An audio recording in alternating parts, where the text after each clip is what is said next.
50대 이후에 근육이 많이 빠졌다면 이것을 드시면 됩니다. 요새 들어 몸이 예전 같지 않다고 느끼시는 분들 계신가요? 만약 그런 분들이 계신다면 몸에 단백질이 부족한 것을 의심해 볼 수도 있습니다. 나이가 들면서 왜 단백질 섭취가 중요한지, 그리고 그에 따른 여러 가지 사실들을 알아보려고 하는데요. 나이 들수록 단백질이 더 중요하다는 말을 들어보신 분들도 많이 있을 거예요. 우리 몸의 필수 영양소라는 단백질, 이 단백질 섭취가 중요한 이유 5가지를 알려드릴게요. 첫 번째는 근감소증 예방입니다. 나이가 들면 근육량이 자연스럽게 줄어들게 되는데요. 이를 근감소증이라고 합니다. 근감소증은 근육이 빠르게 줄어드는 질환으로 단백질은 근육을 구성하는 주요 성분인데요. 단백질을 충분히 섭취하지 않으면 근육량이 급격히 줄어들게 되고, 이렇게 되면 근력도 같이 약화되며 근감소증을 유발할 수 있습니다. 단백질이 부족하게 되면 그 진행이 훨씬 더 빨라질 수 있는데요. 근육이 줄어들게 되면 일상생활을 하기 어려워지고, 이렇게 되면 근육이 더 감소하게 되는 악순환이 생길 수 있습니다. 단백질 섭취와 운동을 병행하는 게 가장 좋겠죠? 단백질이 중요한 이유 2번째는 면역력 증가입니다. 단백질과 면역력이 연관이 있다고 하시며 의아해 하시는 분들이 있으시죠? 단백질은 우리 몸속의 세포 그리고 장기뿐만 아니라 수많은 호르몬을 구성하는 중요 요소입니다. 또 단백질은 면역 시스템에서 중요한 역할을 하는 항체와 효소를 생성하는데 백혈구라고 많이 들어보셨죠? 이 백혈구는 감염을 인식하고 싸우는 주요 면역 세포인데요. 이 백혈구가 주로 단백질을 사용하여 병원균을 인식하고 항체를 만들어 병원균을 물리치는데 중요한 역할을 합니다. 또한 우리 몸의 중요한 면역 세포도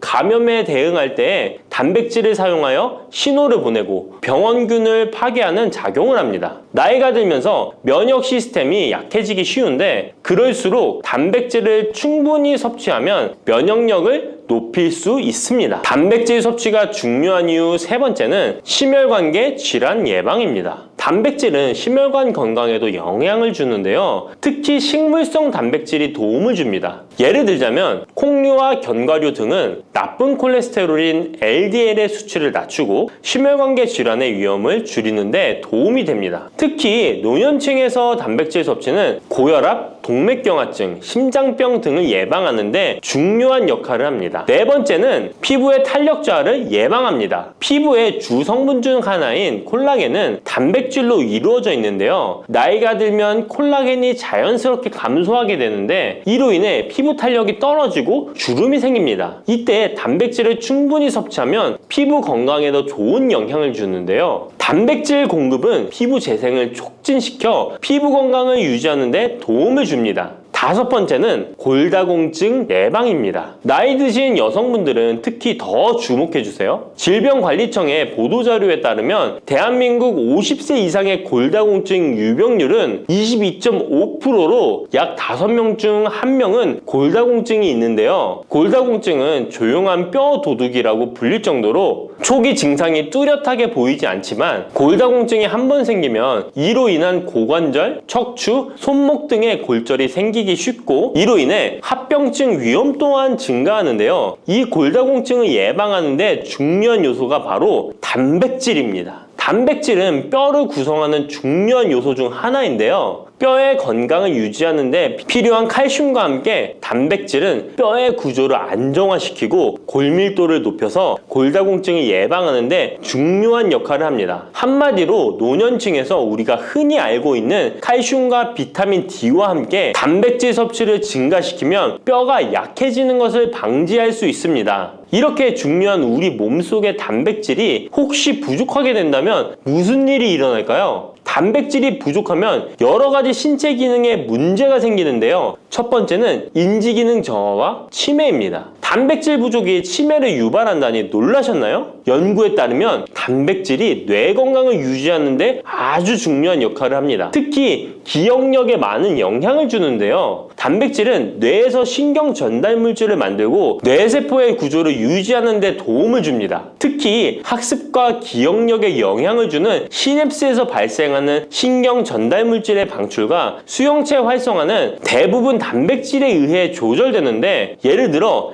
NMDA 수용체와 AMPA 수용체는 기억 형성에 중요한 역할을 하며 이것들은 모두 단백질로 구성되어 있습니다. 그래서 충분한 단백질을 공급받지 못하면 뇌 기능이 떨어지고 치매나 인지 기능 저하의 위험이 점점 커질 수 있는 가능성이 있다는 것이에요. 이러한 단백질 섭취가 우리 몸에 얼마나 중요한 영향을 끼치는지 다시 한번 아셨죠? 또 단백질이 부족하면 탈모도 일어날 수 있다는 거 아시나요? 혹시 머리카락이 점점 얇아지고 있는 거나 빠지고 있는 것 같다고 느끼시나요? 탈모도 단백질 부족과 관련이 있습니다. 우리 머리카락도 단백질인 케라틴으로 주로 이루어져 있기 때문에 단백질이 부족하면 머리카락이 자연스레 약해지고 그 증상이 점점 심해지면 탈모가 올 수 있습니다. 우리가 광고로 많이 접하는 탈모 영양제 같은 경우도 맥주 효모 성분과 머리카락을 이루고 있는 아미노산 단백질로 구성이 되어 있는 것을 보면 쉽게 이해가 가실 거예요. 그러니 건강한 모발을 생각한다면 단백질을 잊지 말고 섭취해야겠죠? 그런데 말입니다. 왜 노년층이 단백질을 더 많이 섭취해야 하는 걸까요? 젊은 사람들보다 더 중요한 이유가 있을까요? 그 이유는 노년층은 근육이 자연스럽게 감소하고 신진대사도 느려져서 기초대사량이 감소하기 때문에 체지방률이 증가할 수 있고 단백질의 체내 합성 능력 또한 떨어지게 되는데요. 그러면 근육량이 줄어들게 되고 그만큼 신체 활동도 힘들어지면서 일상생활에서 어려움을 겪을 수 있는 것입니다. 그래서 노년층일수록 단백질을 충분히 섭취해서 근육을 유지하는 게 매우 중요하답니다. 그런데 노년층은 소화 기능이 떨어지기 때문에 사실 고기나 생선 같은 동물성 단백질을 섭취하는 게 불편할 수 있고 또 나이가 드시면서 식사량이 감소하거나 식사 준비의 번거로움도 매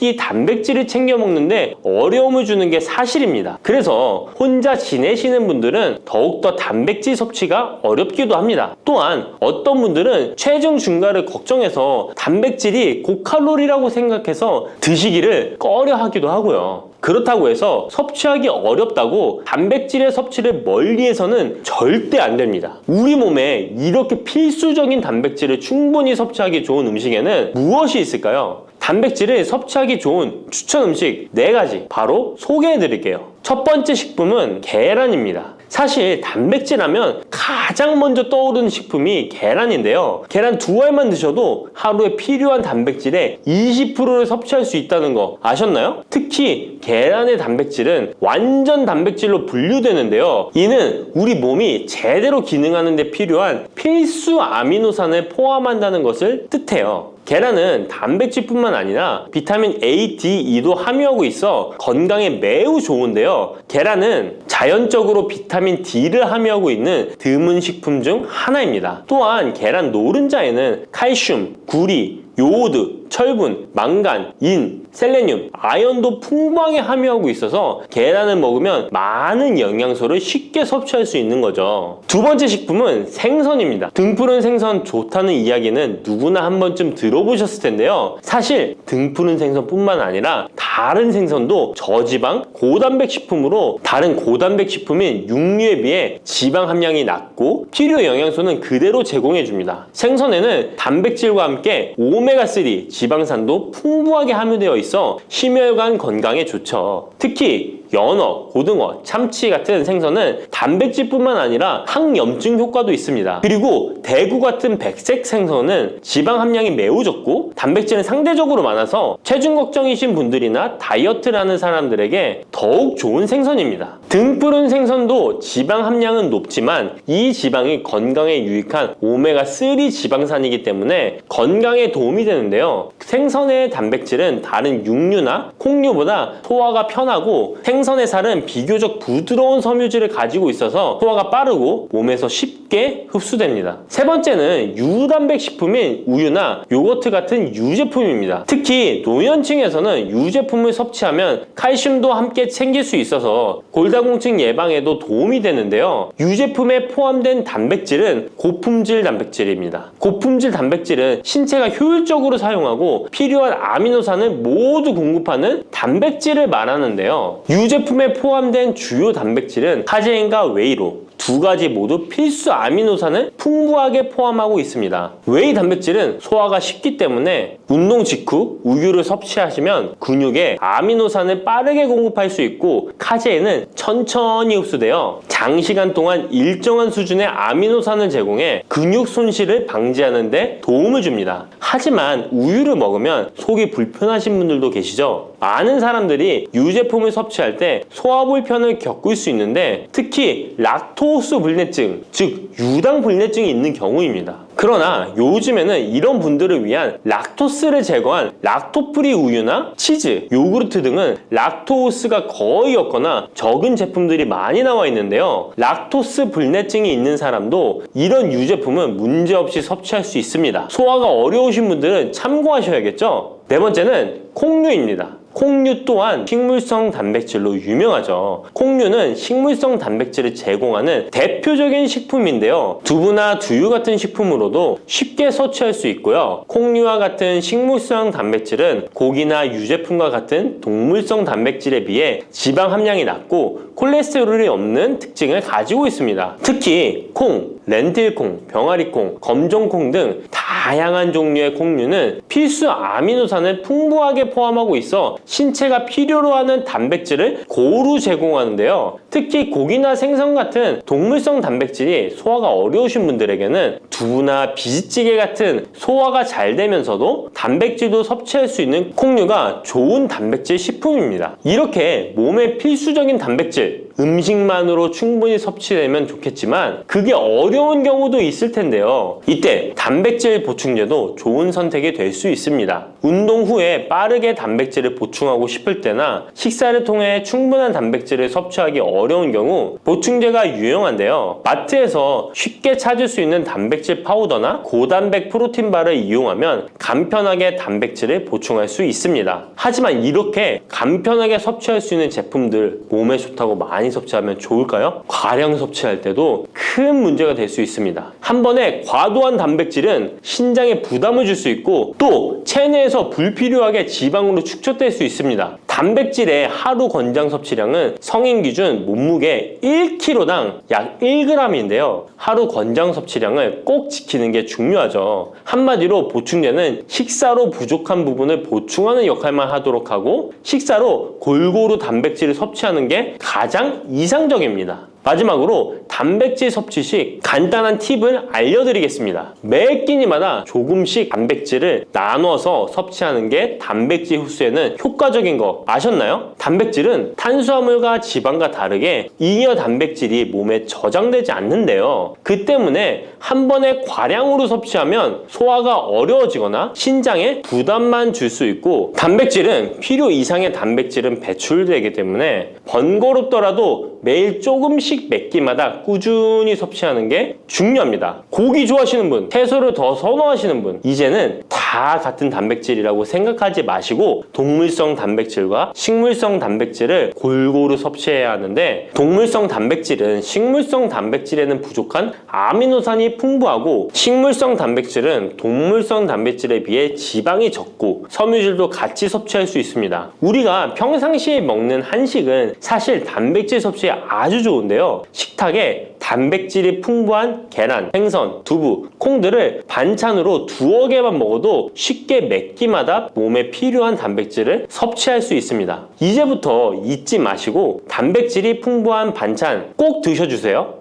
뿌리, 줄기, 이파리까지 버릴 것 없는 대파는 정말 다양한 조리법도 있는데요. 피를 맑게 하고 내장 지방을 없애주며 장 건강에도 좋은 풍부한 영양소들도 함유되어 있어 반드시 먹어야 하는 채소 중 하나입니다. 이런 대파도 함께 먹으면 보약이 되는 음식이 있고 또 독이 될 수 있는 음식도 있습니다. 그리고 먹는 방법에 따라 효능도 다르다고 하니 다양한 방법으로 드시는 것을 추천해드리고요. 그럼 지금부터 대파의 효능과 함께 먹으면 보약이 되는 음식 3가지와 독이 되는 음식 2가지까지 알려드리겠습니다. 그리고 대파의 특급 레시피 4가지와 대파 보관법까지 대파의 모든 것 알려드릴게요. 우리나라에서는 통일신라 때부터 재배를 했다고 알려져 있습니다. 그만큼 오랫동안 재배하고 식탁에 올라온 채소인데요. 대파 특유의 향이 다른 식재료의 잡냄새를 제거하는데 탁월한 효과가 있어서 생선이나 고기류의 냄새를 제거하는 향신료로도 많이 사용되고 있죠. 뿐만 아니라 물에 넣고 끓이게 되면 감칠맛이 좋아져서 다양한 육수와 채소를 만드는 데에도 빠지지 않고 들어가는 재료이기도 합니다. 이런 대파의 첫 번째 효능이 바로 내장 지방을 싹 빼준다는 것입니다. 대파에는 특유의 향과 알싸한 매운맛을 나게 하는 성분이 있는데요. 이 성분이 바로 황화알릴이라는 성분입니다. 이 황화알릴은 대파에 열을 가해 굽게 되면 프로필메르캅탄이라는 성분과 아조엔이라는 성분으로 변하게 되는데요. 대파를 구울 때 매운맛을 내는 성분은 휘발이 되어 없어지고 단맛이 나는 성분이 생성되는데 그 성분이 바로 프로밀메르캅탄입니다. 이 프로밀메르캅탄의 단맛 강도가 설탕 단맛의 강도보다 무려 50배나 강해서 대파의 단맛이 좋아지는 건데요. 정말 놀랍지 않나요? 근데 단맛 하면 당뇨가 있는 분들은 혈당이 많이 오를까봐 걱정되시잖아요. 이 성분은 설탕과는 달리 혈당을 오르게 하지 않아서 당뇨가 있는 분들도 전혀 부담 없이 드실 수 있는 단맛입니다. 또 열을 가하면 아조엔이라는 성분이 만들어진다고 했잖아요. 바로 이 성분이 우리 몸을 회복시키는 효능이 있는데요. 어떻게 우리 몸을 회복시킬까요? 그것은 바로 혈관을 깨끗하게 해주기 때문입니다. 아조엔의 별명이 바로 혈관 청소부인데요. 혈관에 나쁜 콜레스테롤을 제거하고 혈액이 뭉치는 혈전 생성을 방지해줍니다. 혈관도 확장해줘서 혈액순환을 원활하게 해주는 역할도 해준답니다. 이런 효능으로 신진대사를 원활하게 해주고 동맥경화, 고지혈증, 고혈압 등의 심혈관 질환을 예방하는 데에도 도움을 줄 수 있습니다. 뿐만 아니라 내장지방을 분해해 몸 밖으로 배출시켜주는 효능이 있어서 건강뿐만 아니라 다이어트에까지 도움을 주는데요. 최근에는 다이어트 식품으로도 많이 활용되고 있습니다. 그리고 대파의 녹색 부분에는 베타카로틴이 풍부한데요. 이 성분이 바로 강력한 항산화 물질입니다. 이 베타카로틴은 우리 몸속의 활성산소를 제거하여 노화를 방지해주고 피부의 탄력을 유지하여 주름을 예방하는 효과도 탁월하여 피부 미용에도 좋은 영양소입니다. 그리고 면역세포의 기능을 강화해주어 감기나 독감 등의 질병을 예방하고 알레르기 반응을 억제해주는 효과도 있습니다. 또한 베타카로틴은 눈의 피로도 해소해주는데요. 시력을 보호하고 야맹증과 안구건조증을 예방하는 데에도 도움을 줄 수 있습니다. 대파의 베타카로틴은 구울 때 2.5배나 증가한다고 하는데요. 이런 대파의 효능을 극대화해 먹을 수 있는 방법이 있습니다. 대파의 특급 레시피 소개해드리겠습니다. 우선 대파를 깨끗하게 씻어주시고요. 5cm 정도로 잘라주십니다. 대파를 반으로 갈라주셔도 되고 그냥 사용하셔도 됩니다. 기름을 두르지 않은 팬에다가 대파를 올려서 구워주시는데 앞뒤로 골고루 약간 탄 것 같이 잘 구워줍니다. 이제 장을 만들어 줄 건데요. 물을 2컵 넣어주시고요. 간장을 반컵 넣어줍니다. 그리고 고춧가루와 참기름을 1스푼씩 넣어줍니다. 이렇게 넣고 한번 끓여주시고 다 끓고 나면 식초를 반 스푼 넣어주시면 됩니다. 이렇게 만들어진 양념장을 구운 파를 넣은 그릇에 붓고 하루 정도 숙성시켜 드시면 됩니다. 물론 바로 드셔도 되지만 숙성시켜 드시면 더욱 맛있는 대파 요리를 드실 수 있습니다. 그리고 대파에서 대파의 뿌리는 특히 채소와 육수를 만들 때 많이 사용하는데요. 대파의 뿌리에는 알리신이라는 성분이 풍부하게 함유되어 있습니다. 이 알리신은 우리 몸을 따뜻하게 해주고 열을 올려주는 역할을 하고 혈액순환을 원활하게 해줘서 신경을 안정화시켜주기도 하는데요. 이렇게 신경을 안정시켜주는 효능으로 불면증도 완화해주어 잘 때 머리맡에 두고 주무시는 분들도 계십니다. 그리고 알리신은 몸에 열을 내주는 효능으로 기침 감기와 가래를 완화시켜주는 데 도움을 주며 항균, 항암 효과도 있어서 각종 바이러스와 암세포를 억제해 주어 암을 예방하는 데에도 탁월한 효능을 발휘합니다. 알리신은 지방을 분해하고 배출해줘서 다이어트에도 도움을 준다고 알려져 있습니다. 그리고 대파의 뿌리 부분에는 폴리페놀 성분이 많이 함유되어 있어 심혈관 질환 예방에 탁월한 효능이 있습니다. 식이섬유도 풍부하여 장 운동을 활성화하고 배변 활동을 도와 변비를 예방하고 숙변을 제거하는 효능도 있고요. 이런 대파 뿌리를 채소나 육수 만드실 때 말고는 특별히 많이 안 쓰는데요. 대파 뿌리의 특급 레시피를 하나 알려드릴게요. 그것은 바로 대파 뿌리 생강차입니다.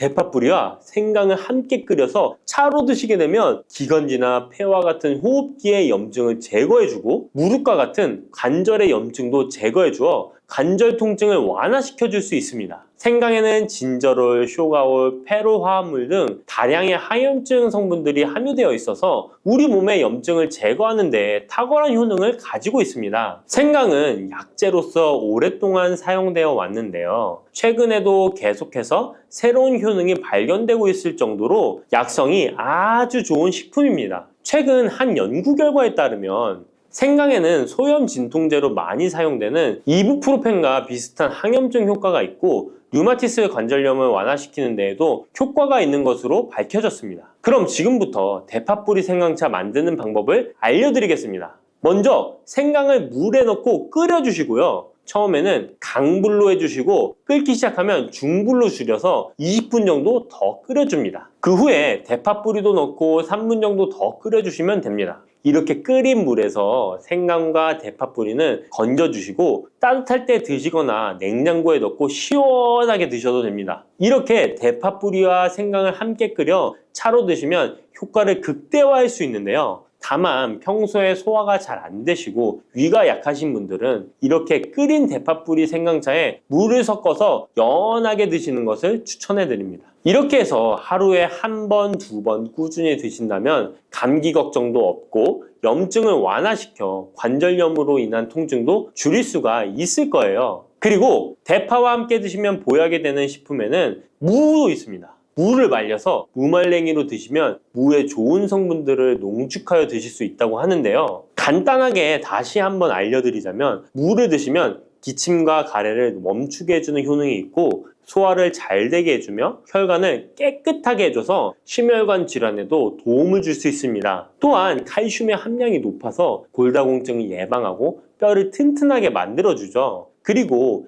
해독작용도 뛰어나고 혈당을 조절해줘서 당뇨를 예방하는 데에도 도움을 줄 수 있습니다. 이렇게 좋은 물을 대파와 함께 드시면 그 효능이 극대화될 수 있는데요. 특히 혈액을 깨끗하게 해줘서 심혈관 질환을 예방하며 당뇨 또한 예방해 줄 수 있을 뿐만 아니라 당뇨 합병증을 완화시켜 주는 데에도 탁월한 도움을 받을 수 있습니다. 대파를 넣은 무말랭이 무침을 만들어 드시면 오독오독한 무말랭이 식감도 좋고 입맛도 돌게 하는 반찬으로도 정말 좋으니까 꼭 대파 무말랭이 무침도 만들어서 드셔보시길 바랍니다. 대파와 함께 드시면 보약이 되는 음식 세 번째는 바로 두부입니다. 이 대파와 두부가 만나면 우리 몸에 에너지를 공급하여 활력이 넘치도록 도와줍니다. 그 이유는 바로 대파의 알리신 성분과 두부의 비타민 B1이 만나면 알리티아민으로 전환이 되는데요. 이 알리티아민이 비타민의 체내 흡수율을 높여주고 신진대사를 촉진해서 우리 몸의 피로를 회복하고 에너지를 불어넣어 주기 때문입니다. 그럼 여기서 대파 두부 조림 맛있게 만들어 드시는 특급 레시피 알려드릴게요.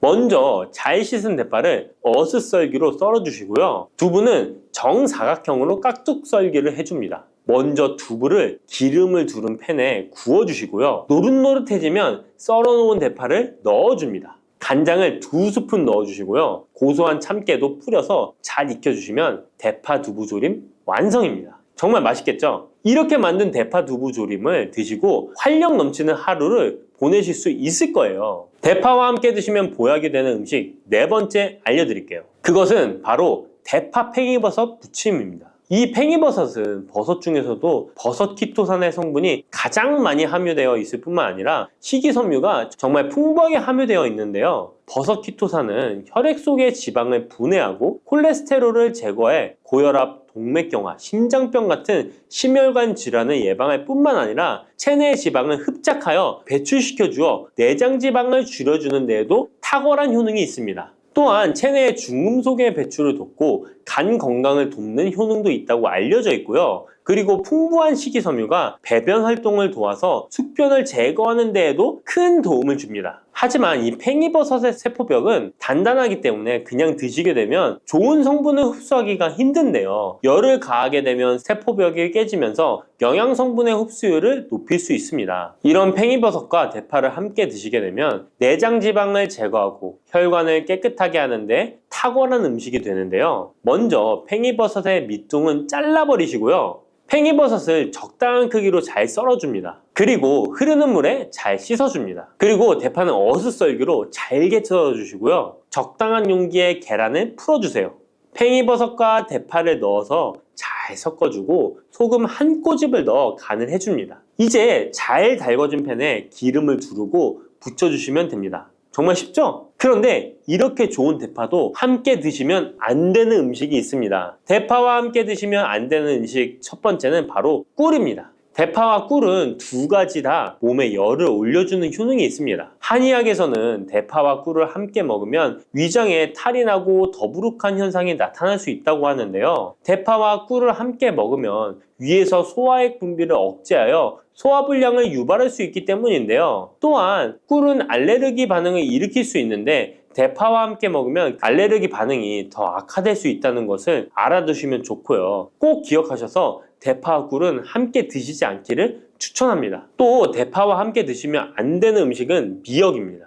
미역과 대파 둘 다 알긴산이라는 성분이 있는데 이 알긴산은 미끌거리는 식감이 있습니다. 함께 드시게 되면 식감이 안 좋은 이유도 있지만 식감보다도 더 중요한 이유가 있습니다. 왜냐하면 파에는 인과 유황 성분이 있기 때문인데요. 미역과 파를 함께 드시게 되면 파의 인과 유황 성분이 미역에 함유된 칼슘의 흡수를 방해하게 됩니다. 미역에는 칼슘 함량이 높아서 골다공증 예방에 좋은 효능이 있는데 이 효과를 떨어뜨리게 되는 것이고요. 미역국을 끓일 때 대파로 채수를 내어 시원한 미역국을 끓여 드시는 분들이 계신데 절대 미역국을 끓일 때 대파는 사용하지 않으셔야 합니다. 자, 다음으로는 대파 보관하는 법을 알려드릴게요. 대파를 한 단 사면 양이 많아 한 번에 드시지 못하는 경우가 많은데요. 대파를 보관하실 때는 씻지 않고 흙이 묻은 채 보관하는 것이 좋지만 사용하기 불편하기 때문에 씻어서 보관하는 방법 알려드릴게요. 우선 잘 씻은 대파를 줄기와 잎부분으로 나눠 잘라주시고요. 물기를 제거하고 키친타올을 넣은 지퍼백에 줄기와 잎부분을 나눠 담아 냉장고에 보관해 주시면 됩니다. 이렇게 하시면 2주에서 3주 정도는 보관 가능하시고요. 더 장기간 보관하시려면 냉동을 하시면 되는데 냉동 보관하시려면 대파를 사용하기 원하는 크기대로 잘라서 지퍼백에 넣어 냉동하시면 됩니다. 이렇게 하시면 냉동된 대파를 꺼내서 요리하실 때 바로 사용하실 수 있을 겁니다. 믹스커피 지금부터 꼭 이렇게 드셔야 돼요. 의사들이 적극 추천하는 방법입니다. 믹스커피는 당뇨에 안 좋다는데 먹어도 되는 거야?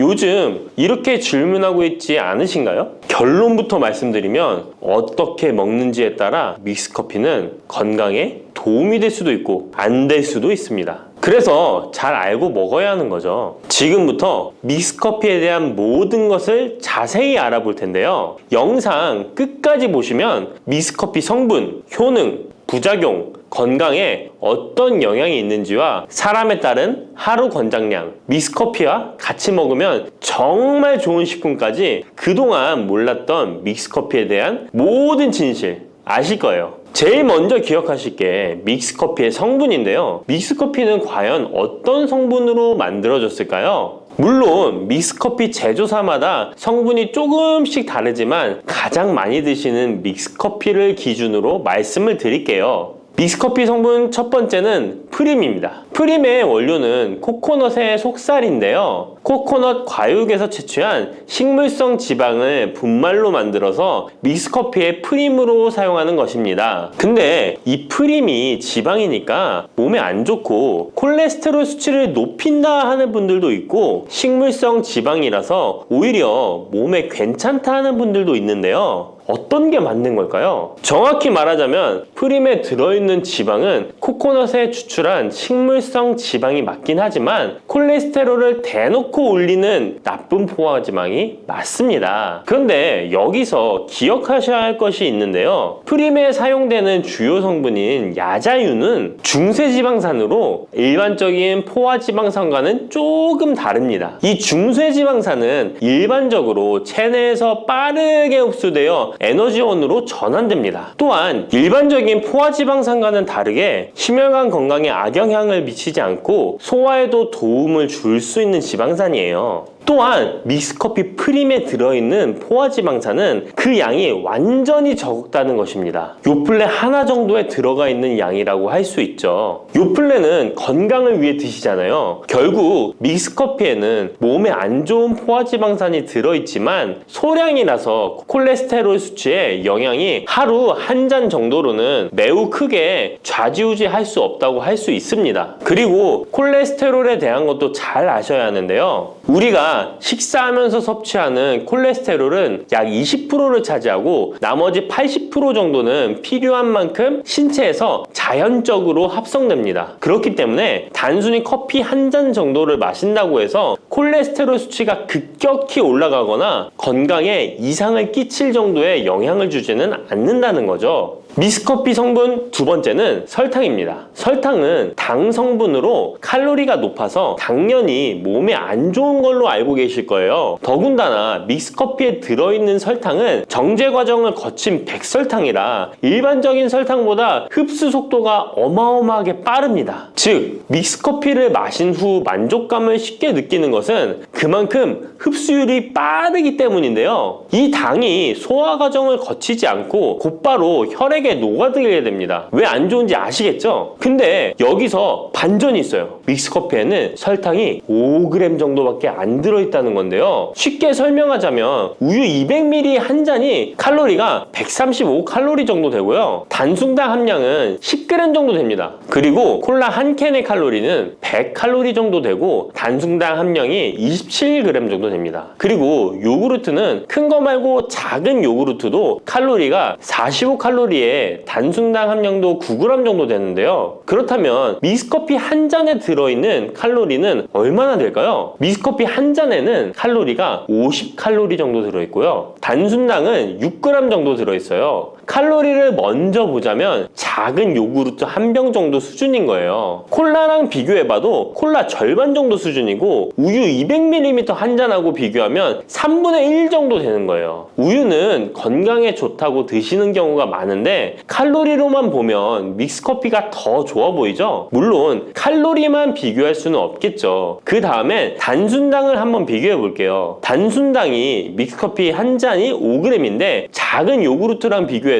절반 정도 수준이고 콜라 한 캔이랑 비교하면 6분의 1 정도 수준이에요. 그리고 우유 200ml랑 비교해도 절반 수준인 거죠. 이렇게 비교하면 요구르트나 우유, 콜라 절대 먹지 말아야 하는 거 아니야? 이렇게 생각하실 수 있는데 그게 아니고요. 믹스커피가 그만큼 칼로리와 단순당이 생각하시는 것보다는 적다는 거예요. 칼로리와 단순당이 높으면 당연히 몸에 안 좋을 수 있는데 생각하시는 것처럼 믹스커피에 많지 않고 적응량이니 하루에 5잔, 6잔씩 매일 꾸준히 드시는 거 아니면 심각한 질환을 초래할 만큼 영향을 끼치지는 않습니다. 그러면 하루에 몇 잔까지 먹는 게 괜찮을까요? 일단 당뇨가 있거나 당이 높으신 분들은 하루 한 잔 정도가 적당한데요. 식후 3시간 정도 후에 드시는 걸 추천드립니다. 그리고 당 체크를 계속 하시니 당 수치가 높지 않으시면 2잔 정도까지 드셔도 괜찮으실 거예요. 당뇨가 없으신 일반인 분들은 하루에 2잔에서 3잔까지도 상관이 없으시고요. 그렇다고 이를 매일매일 드시는 것은 적은 양이라도 몸속에 쌓이기 때문에 그리 좋지는 않다는 거 다들 알고 계시죠? 그래도 건강을 위해 미리 예방하는 차원에서 식후 바로 드시지 마시고 2시간 정도 후에 드시면 좋습니다.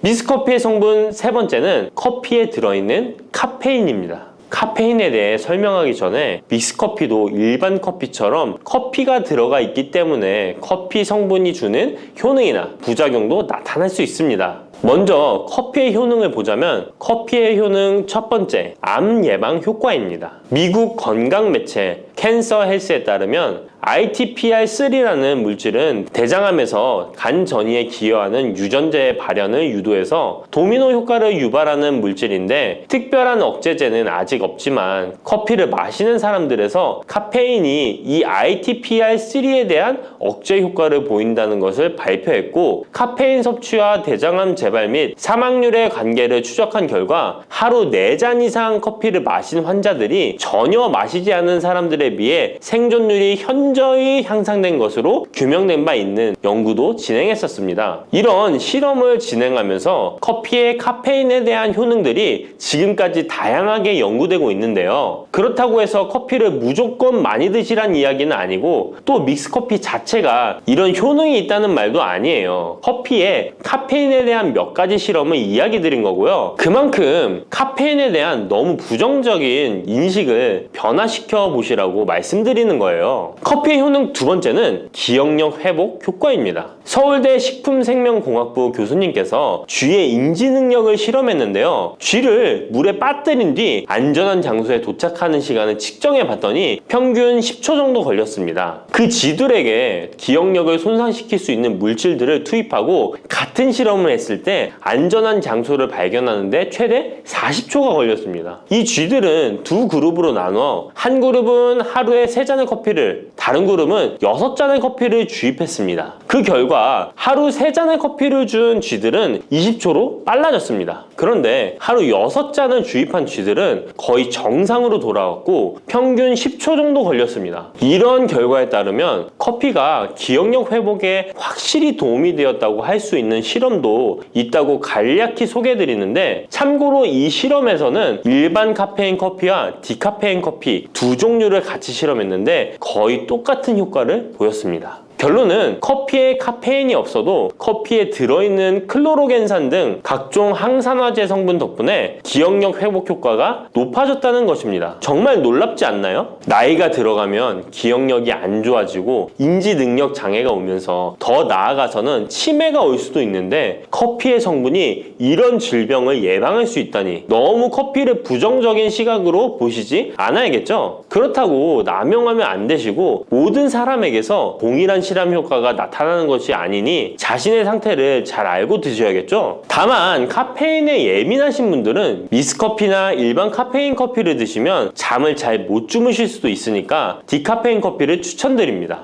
그리고 역류성 식도염, 위염 같은 위장 질환이 있으신데 커피는 드시고 싶은 분들은 될 수 있으면 디카페인 커피를 드시면 되겠죠? 커피의 효능 세 번째는 혈당 조절 효과입니다. 전 세계적으로 대사증후군을 앓고 있는 사람이 10억 명이 훨씬 넘는다고 하는데요. 이처럼 많은 사람들이 모든 질병의 근원이라고 불리는 대사증후군을 가지고 있습니다. 최근의 연구들은 커피가 대사증후군의 발병 위험을 감소시킨다는 것을 보여주고 대사증후군의 발병 위험률을 감소시킨다는 것을 보여주고 있는데요. 커피에 대한 매우 흥미로운 연구 논문을 소개하겠습니다. 이 연구는 하루에 5잔의 카페인을 마신 사람들과 카페인이 없는 커피를 마신 사람들을 비교했습니다. 카페인 커피를 마시는 사람과 카페인 없는 커피를 마시는 사람은 커피를 마시지 않는 사람에 비해 당 섭취 2시간 후 혈당이 13.1%나 크게 떨어졌습니다.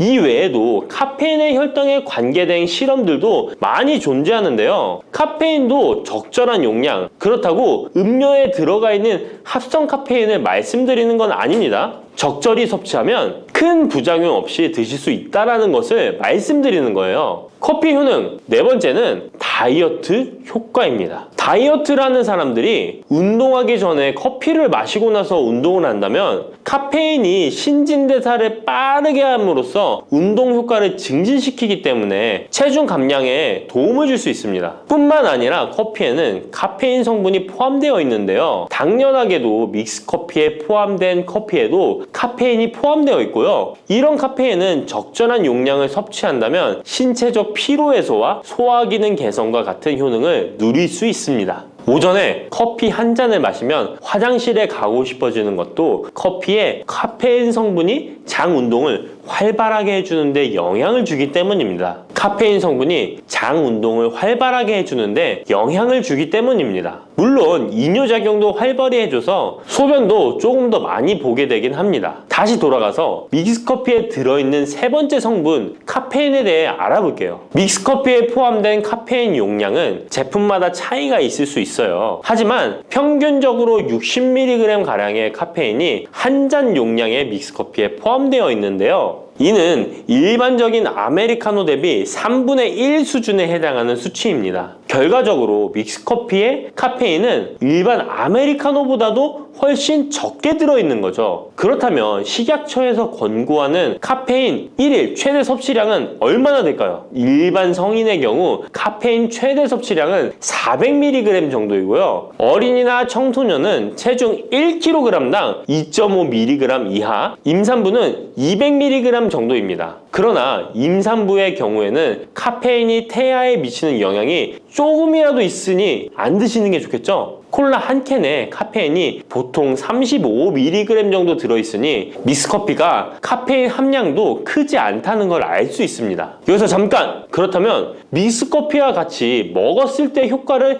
극대화시킬 수 있는 식품이 있을까요? 커피와 같이 먹으면 좋은 음식, 첫 번째는 강황입니다. 노란 빛깔의 강황가루를 넣은 커피를 골든 라떼라고도 부르고 있습니다. 강황이 몸에 좋다는 사실이 알려지면서 이미 미국과 유럽 등 전 세계적으로 엄청난 인기를 끌고 있는 새로운 종류의 커피 중 하나인데요. 강황에 함유된 커큐민 성분에는 강력한 항염 효과를 지니고 있어서 체내의 염증 유발 물질을 억제하며 암세포가 발생하고 증식되는 위험을 낮춰줍니다. 또한 우울증을 완화하는 데도 도움이 되며 기억력을 개선하고 치매를 예방하는 등의 다양한 효능을 가지고 있습니다. 강황 커피는 커피 한 컵에 강황 한 티스푼을 넣어 마시면 좋은데요. 강황 속의 커큐민은 우리 몸에 굉장히 흡수되기 어려운 성질을 가지고 있습니다. 그래서 세계적으로 유명한 원료 기업들은 각 기업마다의 커큐민 흡수율을 높인 특허 원료를 만들어내곤 하는데 간단하게 흡수율을 높일 수 있는 방법이 있습니다. 바로 후추입니다. 미국 텍사스 주립대학에서 실시한 연구 결과 강황의 커큐민은 후추의 페페린과 만나면 흡수율이 2000%까지 높아지는 것으로 나타났습니다. 강황 커피에 후추를 아주 살짝 넣어 드시면 건강 개선 효능을 높일 수 있으며 만약 향이 강하다고 느껴지신다면 우유를 조금만 넣어 드셔도 아주 좋습니다. 믹스커피와 같이 먹으면 좋은 음식 두 번째는 계피입니다. 커피에 계피를 넣으면 아주 향긋한 커피를 즐길 수 있어요. 후추와 정향에 이어 세계 3대 향신료 중 하나인 계피는 이미 수천 년 동안 약재로 사용되어 왔으며 여러 연구를 통해 계피의 다양한 효능이 입증되어 왔습니다.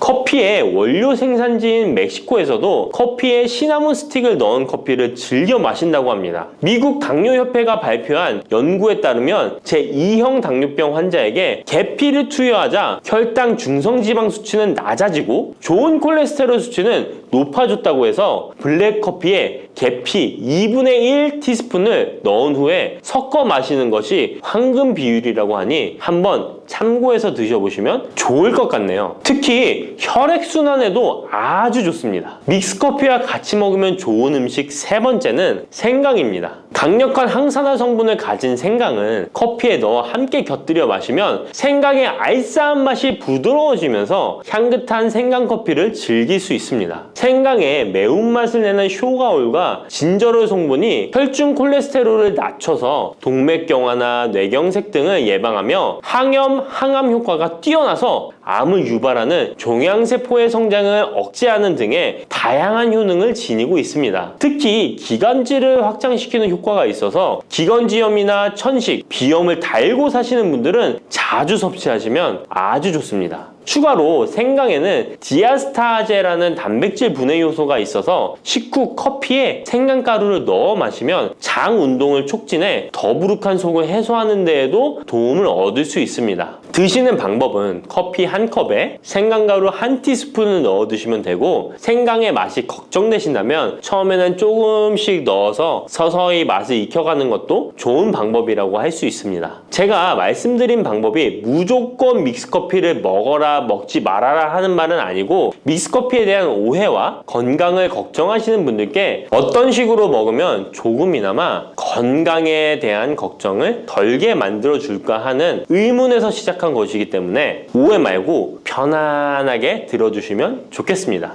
요즘 들어 뱃살, 내장지방 쏙 빼는 기능이 좋기로 소문난 레몬, 요리에도 많이 사용하는 과일이죠. 레몬에는 다양한 성분이 있어 건강에 놀라운 효능을 발휘하는데요. 레몬도 잘 알고 드셔야 제대로 된 효능을 누릴 수 있습니다. 잘못 드시면 오히려 몸에 독이 되는 경우도 많이 있거든요. 영상을 통해 레몬에 어떤 효능이 있는지, 어떻게 먹어야 되는지, 함께 먹으면 보약이 되는 음식에는 어떤 것이 있는지, 그리고 레몬 드실 때 주의할 점까지 레몬에 대한 모든 것 알려드릴게요. 레몬은 다이어트뿐만 아니라 당뇨 예방과 관리에도 아주 탁월한 효능이 있습니다. 최근 연구 결과에서 레몬에 들어있는 비타민 C와 풍부한 식이섬유, 각종 무기질과 구연산이 혈당 조절에 효과가 있어 당뇨 예방에 도움이 될 수 있고, 지방을 분해해주는 효능이 있어 다이어트에도 도움이 된다고 발표했습니다. 또한 레몬은 독소를 배출해주는 효능이 있어 우리 몸의 신진대사를 원활하게 해줘 몸 안에 칼로리를 소모하는데 도움이 되고, 이는 몸의 붓기를 빼고 체중을 줄이는데 도움이 될 수 있습니다. 그럼 레몬의 효능에 대해 좀 더 자세히 알려드릴게요. 12주 동안 진행된 연구에서 고지방 식단에다가 레몬 껍질에 함유된 페놀을 함께 섭취한 설치류는 고지방 식단만 섭취한 설치류보다 체중이 감소했다는 것을 발표했습니다. 또한 체질량 지수가 높은 한국 여성을 대상으로 한 실험에서 레몬 다이어트를 시행한 결과 그렇지 않은 사람들에 비해 체중과 허리둘러가 줄어들었을 뿐만 아니라 인슐린 저항성까지 좋아진 결과를 볼 수 있었고요. 레몬 껍질은 이런 독소를 배출하는 효능뿐만 아니라 변비를 해결하는 데에도 탁월한 효과가 있습니다. 레몬 껍질에는 비타민 C뿐만 아니라 혈관 건강에 좋은 헤스페리딘, 그리고 골다공증 예방과 뼈 건강에 아주 중요한 칼슘, 그리고 펙틴이라는 성분이 아주 풍부하게 들어있습니다. 바로 이 펙틴이 변비를 예방하는 데 탁월한 효능을 발휘합니다. 수용성 식이섬유인 펙틴은 위에서 대장까지 가는 동안 많은 수분을 흡수해 변을 무르게 만들어주고, 장내에 머물러 있는 노폐물과 다양한 유해 물질을 흡착해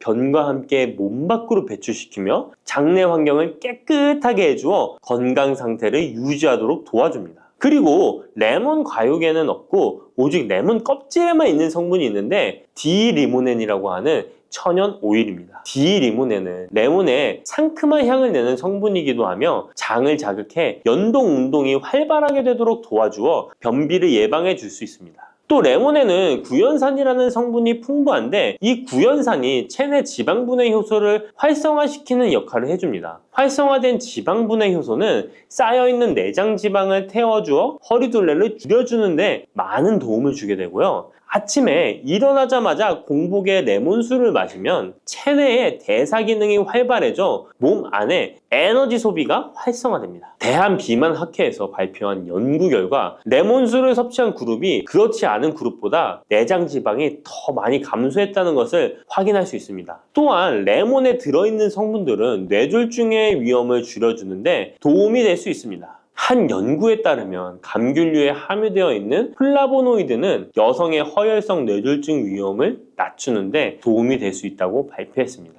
허혈성 뇌졸중은 가장 흔한 유형의 뇌졸중인데 혈전 때문에 뇌로 가는 혈액의 흐름이 방해되면서 발생할 수 있습니다. 플라보노이드가 함유된 음식을 장기간 섭취하면 이런 심혈관 질환뿐만 아니라 각종 암을 예방하는 데 도움이 될 수 있다고 하는데요. 레몬에는 이런 플라보노이드와 함께 강력한 항산화 작용을 하는 비타민 C가 풍부합니다. 이 항산화 작용으로 세포 손상을 방지하고 암세포를 억제하는 항암 효과를 가지는 것이고요. 또한 레몬은 피부 미용에도 좋은데요. 피부색을 건강하게 해주는데 탁월한 효능이 있습니다. 비타민 C는 콜라겐을 형성하는 데 중요한 역할을 해주고 피부를 환하게 해주며 잡티를 제거해 주는데 효과가 있기 때문이죠. 그리고 레몬의 놀라운 효능 중 하나는 당뇨를 개선하는 데 탁월하다는 겁니다. 레몬에는 헤스페리딘이라는 플라보노이드 성분이 들어있습니다. 이 헤스페리딘은 인슐린 감수성을 높이는 데 도움을 주는데요. 인슐린 감수성이 좋아야 혈당이 잘 조절되는데 당뇨가 발병하면 이 감수성이 떨어지면서 인슐린 저항성이 생기게 됩니다. 헤스페리딘이 인슐린 저항성을 개선하는데 많은 도움을 주게 됩니다.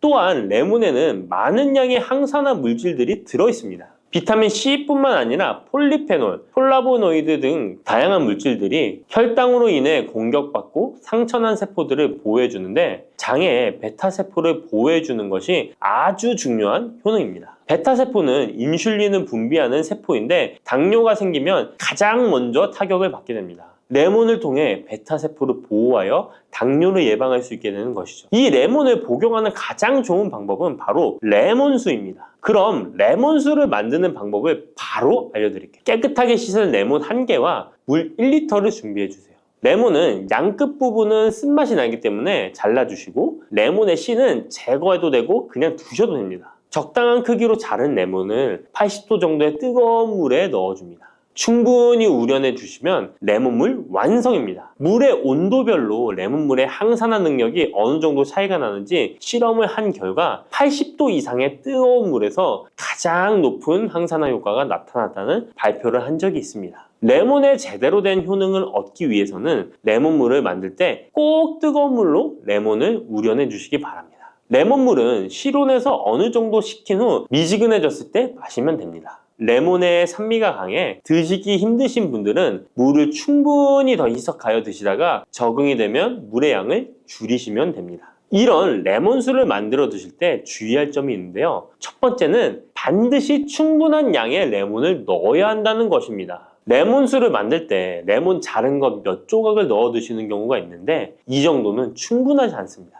물 1리터에 레몬 1개 정도 우려서 드셔야 레몬의 효과를 볼 수 있습니다. 두 번째는 설탕을 넣으면 안 된다는 것입니다. 레몬의 신맛이 강해 먹기 힘든 분들이 종종 설탕을 넣어 드시는데 그렇게 하시면 오히려 우리 몸에 독이 됩니다. 레몬수의 맛을 위해 설탕을 넣다 보면 설탕을 과하게 드실 수 있기 때문에 넣지 않는 것이 좋습니다. 그리고 세 번째는 레몬을 세척할 때 깨끗하게 하셔야 되는데요. 깨끗하게 세척한다고 식초, 베이킹소다를 많이 사용하시잖아요. 하버드 대학 연구 결과가 있는데요. 레몬은 물에 2분 정도 담가 두었다가 흐르는 물에 잘 씻어주면 농약은 100% 제거된다고 합니다. 그런데 일반적인 상식과는 달리 베이킹소다와 식초를 사용하게 되면 농약이 일부 남아있다는 것을 발표했습니다. 레몬을 세척할 때는 아무것도 넣지 않는 깨끗한 물을 사용하시기 바랍니다. 다음으로 레몬과 함께 먹으면 시너지 효과를 내는 음식을 알려드릴게요. 첫 번째는 바로 계피입니다. 레몬과 계피를 함께 사용하여 약으로 쓰기도 하는데요. 레몬과 계피를 함께 먹으면 면역 체계를 강화해 주는데 도움이 됩니다. 계피는 향긋한 향과 매운맛이 특징인데 소화를 도와줄 뿐만 아니라 혈당 조절에도 탁월한 효능이 있습니다. 또한 레몬에는 염증을 억제하고 수치를 줄여주는 산화 방지제가 풍부한데 레몬과 계피를 지속적으로 섭취하면 강력한 항염 작용이 나타나 관절염에도 많은 도움을 받을 수 있습니다.